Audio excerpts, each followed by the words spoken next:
All right, all right, all right. Thank you guys for joining in. It seems that we were having some technical difficulties, so thank you for bearing with us through that. This is for the love of Black people. Will you do me a favor and make sure that you're sharing this out all across? Make sure that you're tagging someone as we prepare to discuss the issues in Lafayette and how it pertains to youth and young adults and discussing how we are going to continue to see civic engagement take place in our community. I'm so grateful and honored that we have with me on tonight. Sorry about that. Just making sure we're testing the sound. With me on tonight is our leadership team for the Village 337. So excited about the things that are happening with the village and the things that are continuing to happen in our community. I'm so grateful. It's okay. It's saying that I'm in. It sounds like I'm in slow motion. All right, give me just a second. I'm gonna try to do something with the internet here.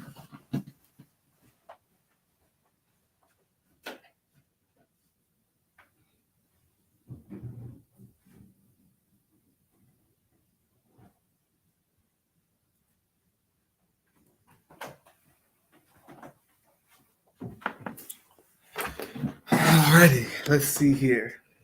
So hopefully we won't be having any issues. I want everything to be clear and sound. Give me just a second here, y'all. I don't think I can connect the Ethernet cable. Is it still sounding slow motion? I think it's coming out clear. Yeah, it's coming out clear on my end. Maybe, Caleb, it might be something with you. So the team is telling me that it's sounding kind of slow motion. If you guys can hear me on Facebook Live, make sure to let me know. Go ahead and, again, please tag someone, get someone in the comments. Make sure that they know what's happening here. We are. Oh, wow. Yeah, I'm thinking that it might be yours, Caleb, because I'm listening to it on my phone and it sounds pretty clear. We are here trying to just bring our community together. I'm so grateful. Before I bring on the team, everybody's gathering in. I'm so grateful and honored to have met last night with the one and only Mr. Kenneth Keep 'em Talking Boudreaux, and we had a wonderful discussion. If you have not seen that interview, please go to the Kenneth Boudreaux page. Go and watch that over again. I'd be more than happy to play that over. Honestly, it was such a good interview, and I'm so excited about what's happening there. Thank you to each and everyone who continues to support, who continues to stand with the Village 337, and all of us that are continuing to do what we are doing. God has truly rained upon us, and I'm excited about the new things that are happening. I'm excited about the renovations that are happening at the Gethsemane Community Center, which is our hub, which is our headquarters, actually, of the Village 337. As you guys know, we're coordinating with other, communities across the state of Louisiana and really across the South as we plant the Village 337 all along the southern border. And we are just excited about what's happening and the work that we will continue to thrive through in the South. I'm so, again, grateful and honored for the team that we work with that has been such a blessing to me. And so I'm going to go ahead and start to bring them on as they come in. First, I would like to introduce to you all the young adult and youth president of the Village 337, Miss Katori Thomas. Hey, what's going on, Katori? Hi, y'all. Hi, everybody. Go ahead and tell everybody a little bit about yourself, Katori, how we met and how we got here. Hi, I'm Katori. I'm originally from Lafayette, Louisiana. Of course, shout out to the Village 337. We heard about the Village 337 through protests, through those things, personally meeting Dev at church, and just getting inspired by the story and what they do, as far as protesting and just encouraging us young people and older about our culture and who we are and fighting for justice in the city of Lafayette. And one of the things that I desire to do is just to make sure that Lafayette becomes that homey feel, that place where you can come when you're down, when you're up. And that's what we used to be. And we want to get back to that place. And so that's how it all began, just coming and having a love for young people and just to build some of the same connections that I built in Lafayette, to build that in other young people, to let them know that you don't have to have a, you don't have to be a part of gangs. You don't have to be a part of those things. You can have a a community of young people that love each other, that care for one another, and that's what it's all about. Just growing as young people and not being against one another, but fighting together, and that's who we are. So Wow, that was really amazing. Thank you for that. Thank you for all of the work that you do. Um, uh, let's see here. I don't know how I removed you from the screen. That wasn't what I was trying to do, but thank you for all of the work that you do, and everything that you to continue to be a part of the movement as well, even separate from this city. So, without further ado, I'm going to go ahead and add to the stream Miss Angela, who is our vice president. And Angela, go ahead and, of course, go ahead and say hello to the people, and Hello. a quick introduction to yourself.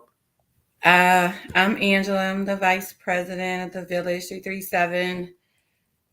Sorry, I'm just hopping on, y'all. So where are we? What? Well, no, we're just getting on. We're just introducing ourselves. Okay. Well, yeah, I'm Angela, the vice president. Just getting out of a session late. I'm also a mental health counselor, in addition to an activist, revolutionary, philanthropist, all of those good things. Yeah. Um, Doing this good work here on a Friday night. Yes, yes. Ready to join this conversation?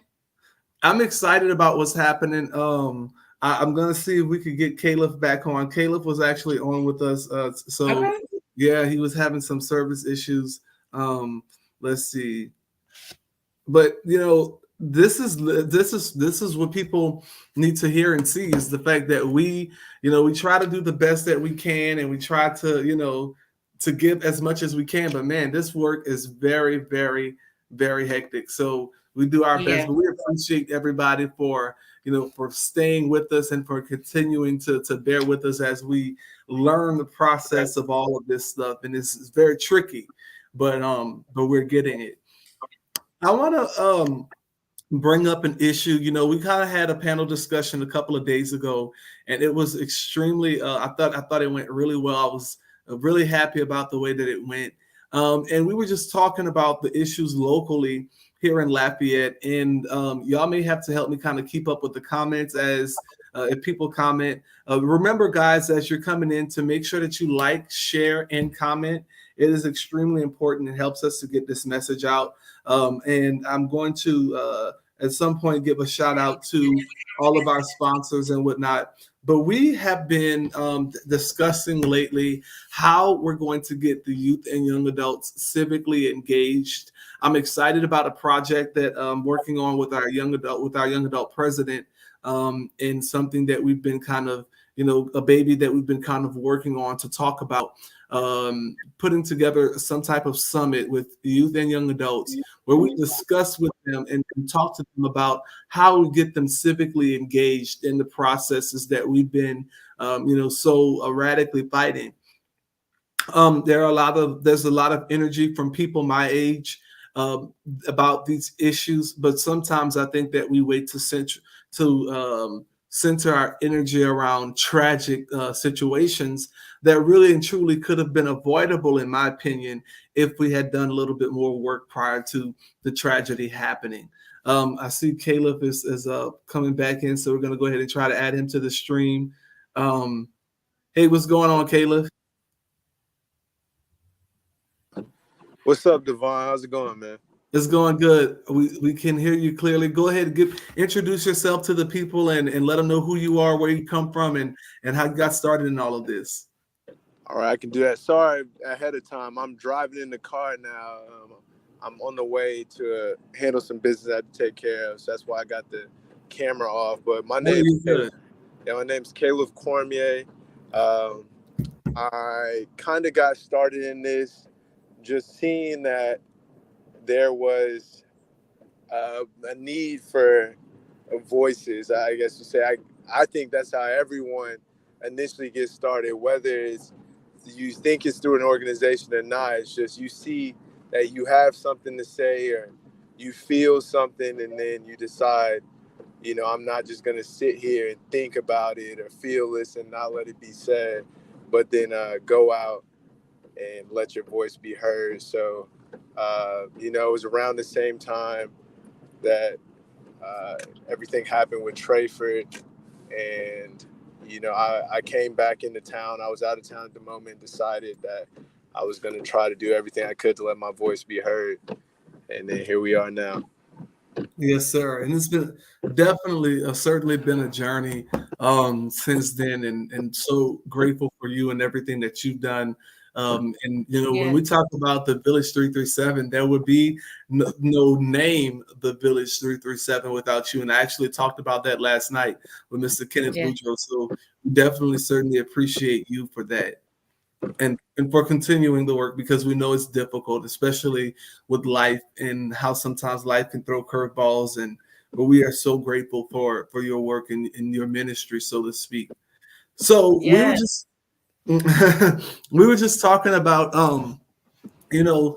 the difficulties of getting young people civically engaged in the process. And you and I had a conversation earlier a little bit about why that is that maybe we're not actually getting through to the demographic in which we're reaching out to. And you want to talk a little bit about what we discussed earlier about that? Yeah, definitely.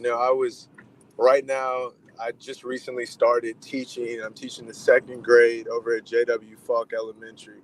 And, I'm noticing now that I think that part of the disconnect is when people think of young people, it's kind of in relation to how old you are, what you've been through. So some people might see me as the youth, when others might see high school students as the youth. But I think personally that when we're reaching out to the youth, that we have to try to get everyone involved, so where it's even going as young as the second grade, even before then. Now, of course, there's certain things that you can't expose kids that young to, but definitely just getting them equipped to, once they are, they have that same feeling that I felt, you felt, and everyone that's involved, that they don't have to wonder, what do I go to be able to express myself, or how do I react to these things? What do I do whenever I feel like I'm experiencing the ups and downs of being Black in America, a minority in general, whatever it is that you're experiencing? I think that we reach out to the youth at a young age, for sure. You'll be able to set the framework before it gets to the point to where you're trying to reach someone and you end up painting on a house that's already been built, when you don't get to go ahead and help lay down the foundation. Certainly, I think that is extremely. Those words were extremely right. We typically, and in the church, the Black church, a lot people our age are considered to be the youth.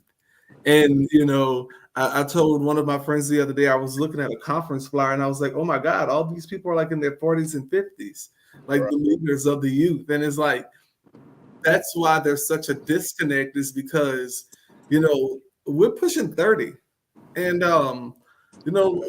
I just simply can't rooster like I used to. You know what I'm saying? And and that's valid. You know what I'm saying? That is extremely valid. I think our elders sometimes will say, oh boy, you're still young. And it's like, yeah, but I'm not as young as I used to be. Right.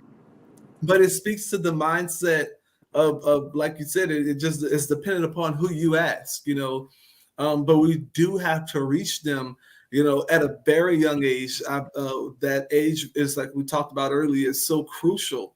I mean, especially with technology advancing, children in this aspect, it puts them so far beyond where we were mentally when we were their age. And you have a different perspective. You have a child around that age group that we're talking about. What do you think about what we're saying? It definitely plays a role to me. That's why I speak, even when I speak to uh, young children and teenagers, high school students. I tell them this. I speak the same way I'm being spoken to. I say, if there's anyone you can look back to, or there's any time you can look back to, then reach out a hand in that direction, because there's someone that's so young that all they can do is look forward. So, they're looking forward and they're reaching out for that hand. So, yeah, as you said, I have a daughter, and she's only an infant. So, of course, right now, there is no thinking back to yesterday. It's only when will the next come. And at some point, she's going to be looking for and kind of wondering, what do I do in this situation? And I would just only hope that if it's something that I haven't experienced, then I've spoken to someone else, or someone has felt the I guess drive to reach out to someone who has experienced those things, that'll be going and reaching out and speaking. That's the whole point of the village. It takes a village to raise a child. And if it's something that I haven't been through, then hopefully my voice will encourage someone who has experienced those things to speak out. So I think that's what we're doing. Even right now, some people, it's different from when we were going out in the street every day. But I mean, standing on a corner, if you can be in every household through online, that's even more powerful sometimes. So it's just everywhere we can, I guess. Certainly. So, and you have a son around that age group. Hearing all of this, what is your take on it? I agree with both of y'all. I do have discussions with him. Of course, they're extremely diluted right now. Even though he has the concept of really good discernment and seems like he's been here before, I do limit some things from him, but there's a lot that he does know. I like to think he's a little woke person. He just doesn't know a whole lot of details, but I think he's ready for it. He asked a lot of questions. He's very inquisitive, and he wants to know. He wants to learn and be involved. And he actually helped me distribute some blankets a few weeks ago when we got a donation in. And he was so happy to go and hand them out to the homeless people. And he was like, "Is that all we got? Because they've got some more people over there that asked for some." So he's already in the work in his own way. He's definitely here for it. And as time goes on, as he gets older, I'll start, talking more in depth with him and having the really hard conversations, because he's young, but in a couple of years, he's going to be much taller. He's already tall for his age. And we know what happens when they turn 8, 9, and 10. They start, little young Black boys start looking like threats. Certainly. So we'll start having some more of the tough conversations soon. Certainly. And I can definitely appreciate that, because, there's especially these young kids, like I said, these days, they have so much more access to technology, and which puts them at a different level mentally than we were at their age. But, Black mothers a lot of times can try to protect their Black sons from the world. But sometimes we really have to be prepared for what the world is going to throw at us. And so I appreciate you for allowing him to express himself in the way that he does, because he's very intuitive. He's very intelligent and aware of reality. And that is significant in his growth and development. And I'm sure as a mental health professional, it helps you to be a little bit more conscious of and intentional with handling him in that way. But it's necessary. It is. It's almost scary, where he is for his age, because I don't think a lot of us were there at that age. Right. So sometimes I'm like, I just want him to be a little kid a little bit longer, Exactly. at years old. I don't know if I want him to get there that fast, but I have to meet him where he is, just like I would do with clients. I got to meet him where he is and just help as much as I can to prepare him and not shield him, because, I think that would be a disservice to him as a young Black male. Certainly. Katori, you are at probably the the prime, the most I guess you could say intense part of your life that we all have been at. We've been at that road, getting ready for graduation, getting ready to go to face on college, and you know what I'm saying. And Yes. you hear us talking about the youth, and usually when we reference the youth, we're referencing specifically your age group. But what do you think about what we just said, as it relates to the youth and the youth really being that demographic that we want to reach, even going way younger than you? I think that I completely agree with what's being said, because I think the biggest thing that we want is to be heard, is to know that if I do have a question, I can go to my parent. If I do have something that I need to say, something that I need to share, I don't have to hold it in. I find that my generation, we are silent sufferers. We know how to suffer in silence. We know how to be depressed and hide it, not because we want to, but because we're scared to tell anybody. We're scared to say anything, because if I say anything, are you going to just say, well, maybe you should do this or maybe you should do that? But sometimes we just need that ear that is going to listen. And so I think with us, a lot of times we're not as engaged, we're not as active when it comes to volunteering for things, when it comes to church, when it comes to school. We're not as engaged with it, because it's like, okay, if I'm going, we're just talking and nobody's listening. And one of the major things that we want is, well, don't tell me just a solution to my problem. Listen to my problem first. And a lot of people, we find that we're committing suicide. We find that we're doing so many things because in our hearts, we feel like nobody is listening to me. And so that's a lot of people have that. And just even when you talk about your son and how he has questions that he wants to ask, and being that safe space for him to ask those questions, that's what we desire out of young people, out of older generations, of just being that person that if I'm depressed, you're not going to tell me, well, girl, just pray about it, or just go to sleep, and when you wake up in the morning you're going to feel a little better. But you're going to give me strategy. You're going to teach me, how can I get through this? You're not just going to tell me, girl, let those cigarettes go. You're going to show me how to get over addiction. You're going to show me how to combat it. The 12 steps is great, but I need somebody that's going to pull me. You can tell me to go through the 12 steps, but when I'm down and I can't go to rehab, or I can't go to this facility, that facility, I need a place that I can call home, and I have to come to you, and you have to be that person. Also, too, I think that we're in a place, again, we do that silent suffering thing. Yeah. And so people think that this whole stigma that these young people don't go through anything and they don't know what it's like to suffer. They don't know what it's like to be in lack. But a lot of us, we've gone through more than what the older generation knows.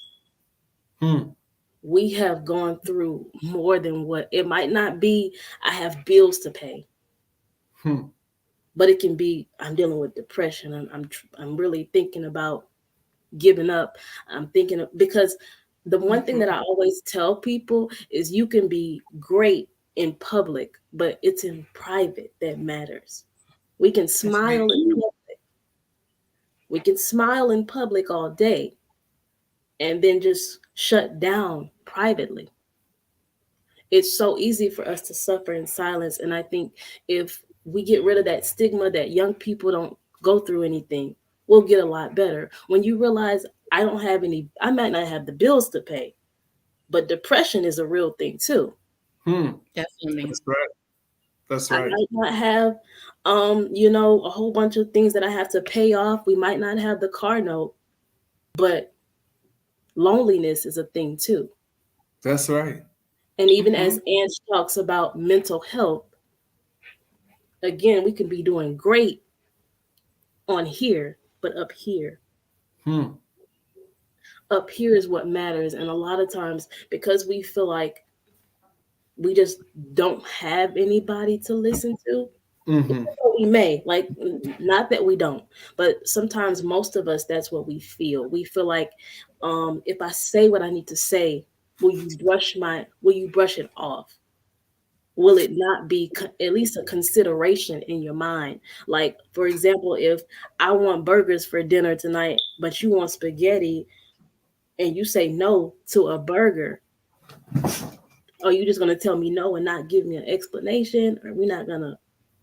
Because when you explain a certain reason why you disagree, it helps me to understand, okay, at least I was heard. At least Mm-hmm. you understand why I'm wanting what I need. And That's right. that's what we desire. That's what we desire, just to know that our words matter. That is what I spoke last night to Mr. Kenneth Boudreau. I spoke to him about that, and we specifically, because we addressed the issue of there essentially being a split when Right. it came to the movement, and between the young adults and the adults, right? Where it was like we were told specifically by our counterparts that we needed our own space where young people could come, be heard, and we could address the issues in the way that we saw fit. And it was unfortunate, and we needed to make sure that we had that cohesiveness where we were all together, and I believe that's happening now, where our voices are effective, and not only effective in the sense that we want what we want for ourselves, but that we also have wisdom to lead for our communities in an entirety. And so I believe that we are in a new day as it relates to civil rights and things of that nature. And we as an organization have come to the the conclusion that we have to, at the end of the day, um, address the issues of the lack of engagement, and we do that through addressing the fact that there's no space created. And so that's what we're trying to do through the Village 337. That's what we're trying to do with the initiative of the 2022 community initiative, and things of that nature. And just give a little bit of a background, if you don't mind, about the mental health aspect of all of these programs that we're trying to implement within the Macomb VZ area specifically, so that way people will have an outlet, and they could also understand that all of these things that we're cultivating will center around mental health and mentorship. Why is that important? So, with the community initiatives that we're going to be starting soon, the mentoring program is going to focus on ages like around 6 till probably about 16 to 18, something along those lines. And then we'll also have a young adult mentoring side. We'll call that part life coaching, from about 16 to 18. Probably, I'm thinking of probably about 24 to 25, because that's a very high risk population. No, they are not all the way grown. They still need guidance. They still need someone to talk to hear them out. Like Katori said, they may seem like everything is good on the inside. Mentally, they're not. Giving them self autonomy. It's something that we have to provide this population, as a culture. We came up, I don't want to get into too many aspects of it, even though we know that the movement is rooted in the church. I think Devon, you had said it the other day. That's the problem. Is would say, "Do as I say, not as I do." That's a That's right. problem. When Katora mentioning, like, "Hey, we got spaghetti for dinner," and she's like, "Yeah, but I want the burger," and you don't say why. Do as I say, not as I do. No, explain why. I understand maybe you wanted spaghetti, but guess what? That wasn't in the budget. Maybe could we try burgers Wednesday night or Thursday night? Would that work for you? Or if not, you have another option. You could get you some cereal and milk, a sandwich, a pack of ramen noodles. I don't know. But self-autonomy for our youth is important. We want them to be able to learn how to stand on their 10 appropriately and navigate in the society with all the challenges they have to deal with the outside world. So we don't want to shut down our youth in our homes, in their home, in their safe spaces, because where else are they safe to express themselves? Where does it come out at? Joining the gangs, and then we have them with these kids got more artillery than us. That's right. Because they want to belong. They want to be like these rappers. What they need, Young Boy and NBA and all these other people. I can't keep up, but I'm saying that those people got security with them 24 hours a day. Yeah. Because the stuff they rap about, and a lot of them don't really live that life. It's all about sales. So it's about addressing the mindset of the youth, mentally, letting them know it's okay to be, cool, and it's cool to go to school. It's cool to talk about your feelings, how you feel about something somebody said or how somebody treated you. Their pastor, their church, their minister, or their parents, it's gonna be with someone in the streets. That's right. Kayla, someone from the neighborhood, and you have no idea how they grew up and the environment they came from, and how their family of origin raised when they're left to their own devices. I think that's how mental health ties into mentoring and life coaching for the young adults is so important. And there's other important values that we have to institute in that, whether they are Christians or Buddhists or whatever the case may be.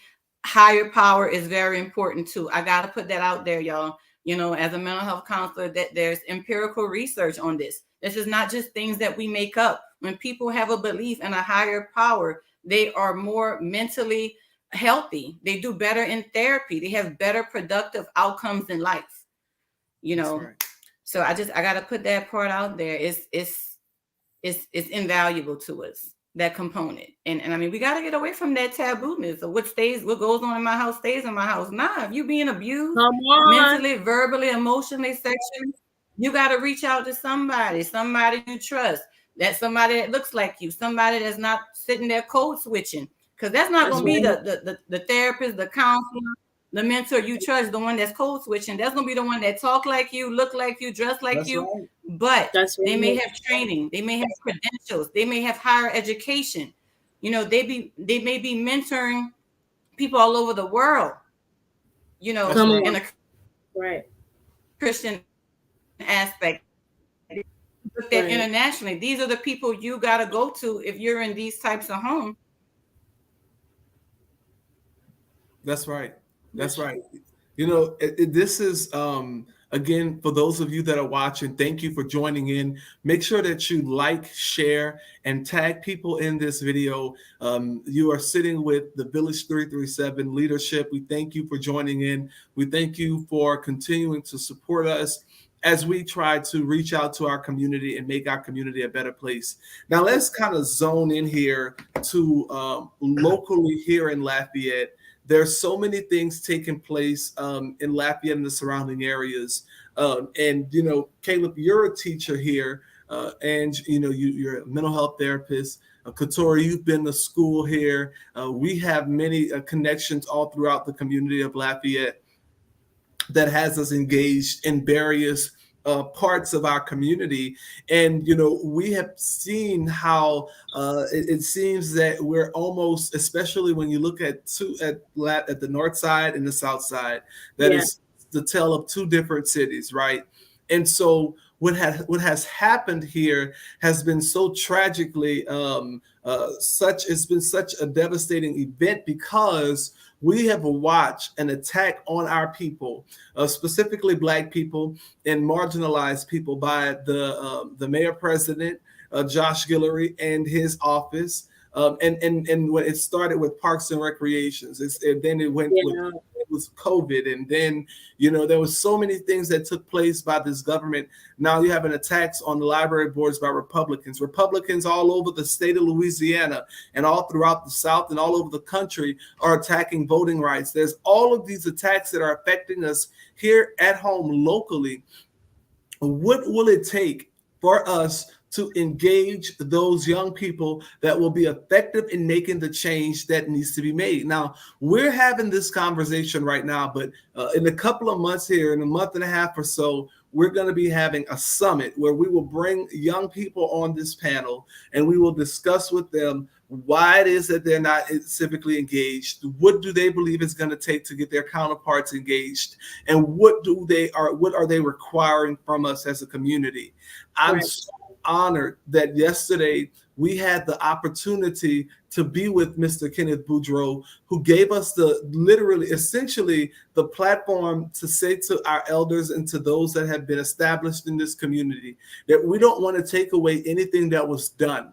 What we want to do is to make sure that the way is clear, that the path that was laid out is clear of destruction, it's clear of distraction, it's clear of faultiness, and anything that may have come in front of it to, as we discussed on last night, tear down what was already built up. And so let's talk about the chief of police, the former chief of police, Lafayette's first Black chief of police that was fired, we believe, unjustly by the mayor's office. Now, there are many arguments that were made in that hearing. They discussed the possibility of there being the mayor of the chief having been a permanent employee, and then that was thrown out by the local government. That was they basically said he was not. I'm sorry, by the God bless you, Vincent. Thank you for joining in. God bless you, each and every one of you who are tuning in with us right now. Again, make sure you like, share, and comment.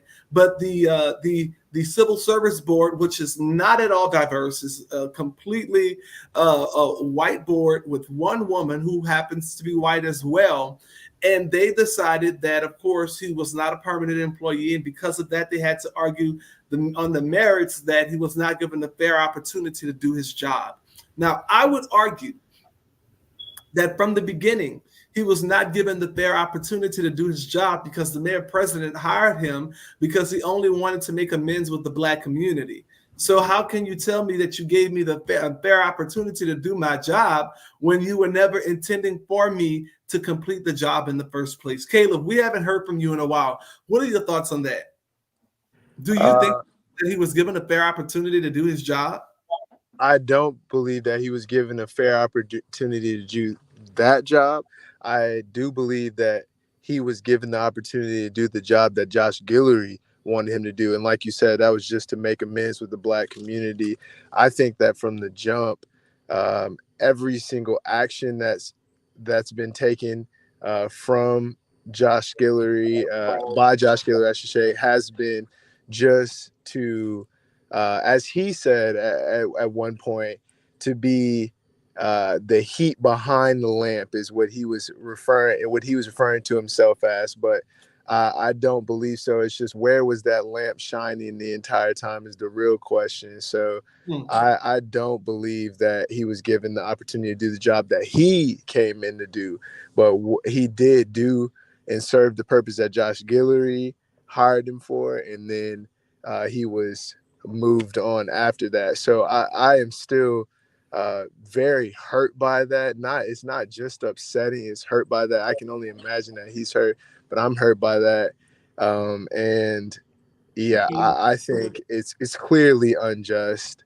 And that's just to touch back on it, because like you said, I hadn't spoken in a while. I think that is why it is important to explain to younger people why certain things are happening, and give them the explanation of why this might be happening, or why we think this, why we say this. Because if you don't do those things, then when something like this happens, it'll leave the door open to someone saying, oh, well, it's because of this, well, it's because of that. But if they've been told why for other things and other thoughts that they might have, questions they might have had, or experiences they might have had, then it won't be easy for them to be, fooled, I guess, or have the curtain pulled out in front of them and say, oh, well, it's because of this. Well, this happened. No, I know why this is happening. We know the real reason why, because I've been trained to understand and see the truth behind what's going on. So, yeah, I think that, of course not. The position that he was hired for, he did not get to have the opportunity to do it. But what Josh Guillory wanted him to do was just to come in and seem as if everything was moving in the right direction, when clearly that's not the case. And what I find, Ange, so funny about this is the fact that the Josh Guillory was giving orders to the chief of police to clean up the police department. I thought that was funny too.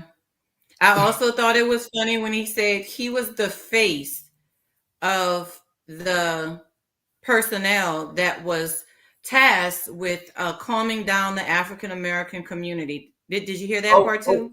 You talking about when Chief Benoit said that? Yeah.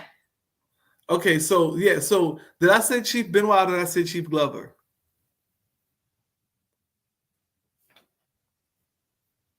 Angel, are you there? You just said the chief, but also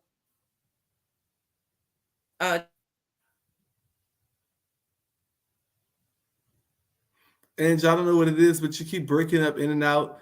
I don't know if it's maybe the device that you're coming from, but no, Chief Benoit certainly shocked me, and I think he shocked everybody when he testified against the chief, essentially, for the city. And he talked about how he was the face of calming down the city during the Trafer Telleran situation. And I thought that was odd and funny because I can recall myself, Ms. Marja Broussard, and Jamal Taylor going on press conferences and news stations and asking people outside agitators to stay outside of the city of Lafayette, asking them not to burn stuff down. I can recall us three going in front of assault rifles, military-styled weapons, riot police, prepared to unload on people who were at the City Trends, demolishing the City Trends there, going into there, doing whatever they did there. It was us three who went in between that line there and stopped them and said, listen, if you're going to shoot, if you're going to do what it looks like you're getting ready to do, you're going to have to go through us first. Now, I'm not really certain where Chief Benoit was at that time, besides on a press conference that they were trying to keep us out of, where he was. And, he spoke very candidly about how, he does, he communicates very well with the mayor parish president, and he does what he needs him to do and all this other stuff. I don't know how anybody else being Black was not uncomfortable in that room, but it was extremely uncomfortable to watch another person of color try to insinuate that that someone else who happened to be the chief of police, the first Black chief of police of Lafayette, Louisiana, was not being a good boy enough. Because to me, that's what it was given. It was given that he was saying that he wasn't being a good enough boy and not following and doing what he was supposed to do to the massa. Now, I don't know about y'all, but that's what it was given for me. Now, maybe next time we do this I was very disappointed. Go ahead, Ange. I was very disappointed in Chief Benoit, about all what you said. And also, he refused to say his name. He refused to say Trafer's name. And that's when I started saying it. He kept referring to Trafer as the incident, the unfortunate incident, that incidences that had occurred, where someone died and things like that. And it wasn't until, former Chief Glover's lawyer said Mr. Pelran, then he said Trafer. And I mean, we had been in there at that point, 7 hours, 8 hours, had not eaten anything, had not wasn't able to drink any water. We were exhausted. But I mean to tell you, if we had, I was going to send a text and that was to shut their meeting down. Like Yeah. we was about to start it. I'm telling you, Tori, we was about to set it off in that moment. If we had the energy, I think that meeting was designed to happen that way. And, everything happens for a reason, but I had it on my mind. No one thought that his life meant anything besides former Chief Glover's lawyer to say his name. That's right. That was very disappointing to me. Very. Yeah, all I hear is Ange, I don't know where I say Trey Propellerin, because he referred to him as, I believe he said the person or the young man, and it's like, his name. Yeah. You know his name. You know his name all too well. Everybody in this city knows. As well as we do. Exactly. Yeah. Do we need to go to your office and remind you of his name? Maybe, perhaps. Because we're about it. And this is the thing. We have to call this type of stuff out, because what happened on yesterday was absolutely not on yesterday, on the day of that meeting, was absurd. I was too sick to continue on in the day and had to leave. But I wanted to be able to speak and address that civil service board and let them know we are on to you, and let this be a public declaration that we are on to the fact that this board, like the library board and all these other boards, are not at all reflective of the community that they are serving. And it is the reason why we are facing the issues that we're facing in Lafayette. And I'm hopeful, though, that as we continue with these types of discussions, that we can unlock the key as to what it takes in order to really dive into changing our community in a really real way. One more issue that I want to talk about, and then we'll go ahead and wrap it up there, and we'll go a little bit deeper into this issue on our next one next Friday. You guys can be with us. Make sure to tell your friends, to tell everybody. Next week, we're going to talk about this last issue that I'm going to bring up, which is the deconsolidation of the Lafayette city government, and splitting the charter, so where we will have a mayor for the city of Lafayette, and then a president for the parish that's separate. And I want to also talk about domestic violence and how men experience it in a very real way. We want to talk about Darius Richmond, who was unfortunately murdered and as a result of domestic violence. We want to talk about the real issues affecting our community on a day-to-day basis. And of course, we'll be bringing up again our 2022 initiative. But really quickly, I want to get Caleb, because you probably have a little bit of knowledge on this as well. And Angie, I'm sure you have some as well. But Caleb, this was a really big thing when we first all came out. And at the time, they were having some discussions about the charter, and how Lafayette has the mayor of Lafayette is also the parish president, and why it's almost like taxation without representation, because Lafayette is essentially taking care of the deficit that the parish is in, and Lafayette is suffering because of it. We have the north side of Lafayette, which is lacking resources, lacking equity, lacking the things that it needs in order to be as functionable and as enjoyable as the south side is. So what is it? What is your opinion on that, really briefly, as we prepare to end, and then I'll get yours and Katori's at Ange as well.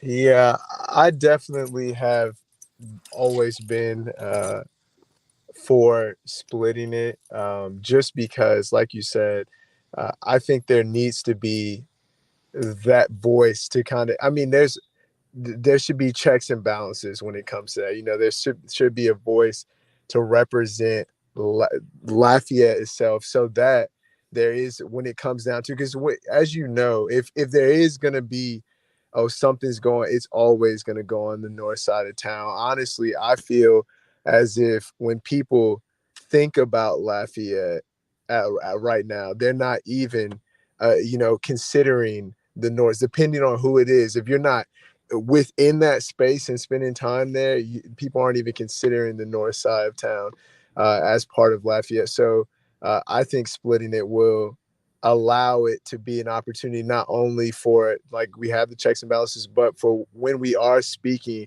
to someone, we decide, we're going to go and address an issue, that this is someone who's going to directly be focused on Lafayette, kind of put it under a microscope as opposed to looking at a map, you know what I'm saying, being able to zoom in on Lafayette itself. Certainly. Katori? I think that what he brought up about Lafayette and the north side versus the way the south side looks, I think that we fail to realize that the south side, we may have big houses, we may have this, we may have that, but on the north side, you can find, love, you can find these friendly relationships, you can find loyalty on the south side. And so when the first thing that was brought up was the recreational centers, and I always think about my brother and how these centers are what kept him out of trouble. Not that he's a troubled child or somebody who would get in trouble, but just in case something was to happen, these recreational centers is where he would go, because you're not just getting a plate to eat, but you're getting that mentorship. You're getting those people that can say, you know what, okay, I'm going to pull you to the side and find out what is wrong. And what we fail to realize with the young people is our problems go deeper than just what's on the surface. They are so much deeper. They are inner problems. And if we don't have those recreational centers that are there to help us to express what we hold on to or what we're holding in, that's how we end up in gangs. That's how we end up doing the things that we shouldn't be doing, because we don't have anybody to be there for us. And so by tearing down those recreational centers and tearing down anything that benefits us, that doesn't help Lafayette.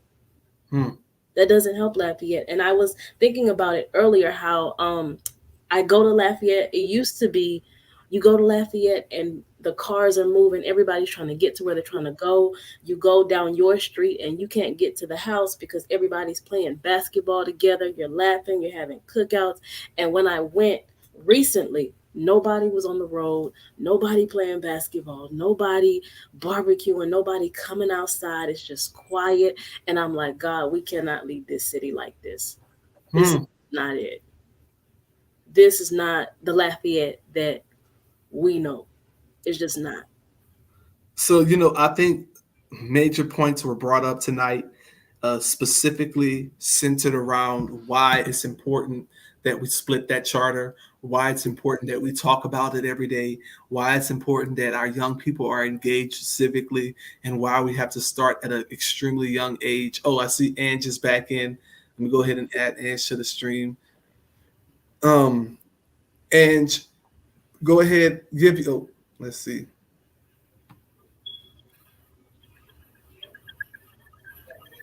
Hey, Ange, go ahead, give your final thoughts on that, and then we'll wrap it up. About the charter, right? Yeah. Yeah, I definitely feel like it needs to be separated.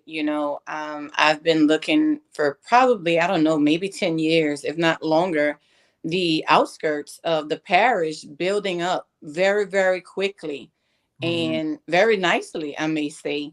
But I know for a fact those populations are nothing compared to the actual city. So I always wonder where's the funding coming from? And of course, we now know where it's coming from. And I definitely don't feel like it's a fair appropriation of funds for us. It definitely needs to happen where the parish and the city is separated. That should have been done long, long time ago. So I think we continue to press on that issue among all the others. That's right. And, you brought up such a great point that it's like, how are these areas developing so fast when there's nobody investing into them? And it's because the city of Lafayette has been investing into them. And then what's going to happen is, now that they've developed so much, the populations there are going to grow, and you'll have more people voting for the mayor of Lafayette than people outside of the city of Lafayette than people inside of the city. That's right. Taxation without representation, and it's just simply not fair that we have people outside of our city determining who our mayor is, and it's just not right. And so I'm excited about what we're doing. You can follow us and be here with us every Friday night. We're going to try to stay consistent with this, y'all. If the team will bear with me, I'm pulling everybody out of their comfort zones, and we're going forward. But I'm so excited, though, because, guys, the more we do this, the more people join, the more people want to hear what's happening in their community, and the more they want to be involved in the everyday issues. And we'll try to be more specific. We'll try to have more answers for you. We'll try to have more research, and we'll try to make it as simple as possible for you to see, so that way you'll understand the importance of engaging in the civic duties of your community. I'm so, again, grateful to our guests, Ange and Katori, for joining us. And this is a group that, guys, I'm just so blessed to have with me. They have continued to stand with me. They've continued to do the good work, and I'm so grateful for them. I'm so grateful that many times I've wanted to give up, but there are people out there praying for me. There are people out there praying for this organization, and we will not lose. We will not give up. We will continue the fight. Most importantly, above all of the things that we've talked about today, we understand that it is important that our people have what they need. So on tomorrow at 10 a.m., you can be at the Gethsemane Church of God in Christ. That's 317 12th Street Community Center, as we pass out food with our food bank there, which is an awesome ministry that I'm so grateful to now be a part of myself, and many of the organization the Village is a part of, right there at our headquarters. And we are so grateful for the Bishop Alton E. Gatlin, and for, of course, our First Lady, the Supervisor Vanessa Winbush Gatlin. So grateful to our many sponsors who have continued to make this possible. I want to say thanks to Anthony's Winter Circle, thanks to Jeray Edmonds Massage Therapy, thanks to Birdman Barbershop, thanks to John at The Real Deal in the Northgate Mall there, thanks to Flavor Snowball, thanks to Miss So What, and of course, thanks again to our biggest supporter, the Gethsemane Church of God in Christ, with the Bishop Alton E. Gatlin, First Lady Supervisor Vanessa Winbush Gatlin. Thank you to the community for continuing to make this movement possible.